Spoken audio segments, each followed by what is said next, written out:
Asalaamaaleykum, Monsieur le Président, Messieurs les ministres, honorables députés, chers collègues, maa ngi leen di nuyu.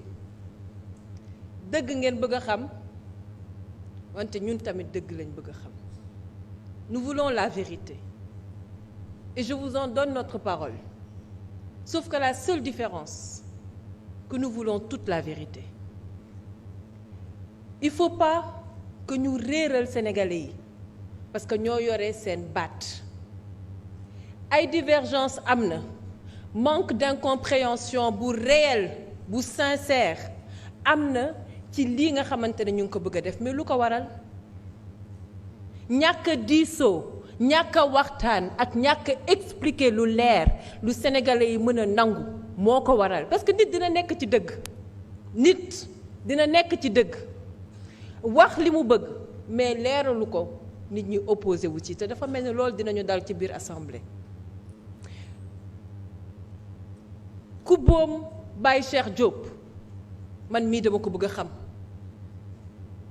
Qui a tué Cheikh Coly, Moussa Dramé, Sadio Camara, pourquoi ngeen xalaat ne ñun bëgguñu ko xam? Qui a torturé Pape Abdoulaye Touré, dañ ko bëgg a xam. Qui a tué le gendarme, on veut savoir. Qui a tué le policier, on veut savoir. Mais nous avons également le droit de vouloir savoir qui a brûlé le terre, qui a brûlé notre BRT. Am nañ ci droit.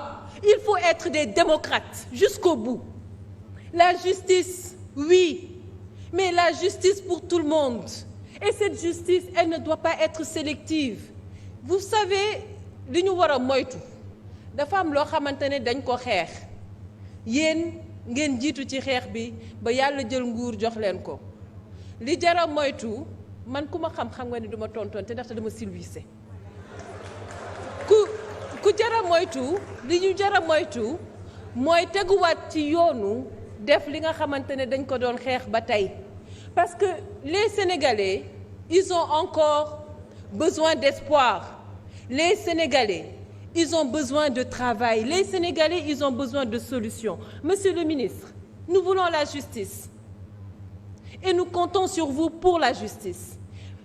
Cette loi d'amnistie, si nous faisions partie de la 14e législature, nous ne l'aurions jamais votée. Et nous sommes contre cette loi d'amnistie.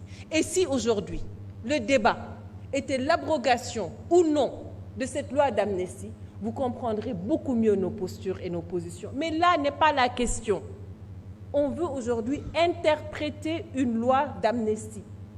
Et une interprétation ne devrait pas avoir une vocation à modifier, ni à rajouter. Elle doit clarifier. Li ñuy def mënoon na ñàkk tey le Conseil constitutionnel, à lui seul, était habilité à clarifier. Le Conseil constitutionnel mënoon na tey clarifier ne loi d'amnistie bii concerne na tel crime concerné wu ko tel crime concerné wu ko su ko defee ñëpp xam lu leer. Mais bu leen bañal une partie de la population leur droit de vouloir connaître toute la vérité. Nous sommes sensibles à ceci. Cette interprétation li ngeen laajte kan moo ko bañ mooy wane ne que comprendre goo leen le problème du peuple sénégalais.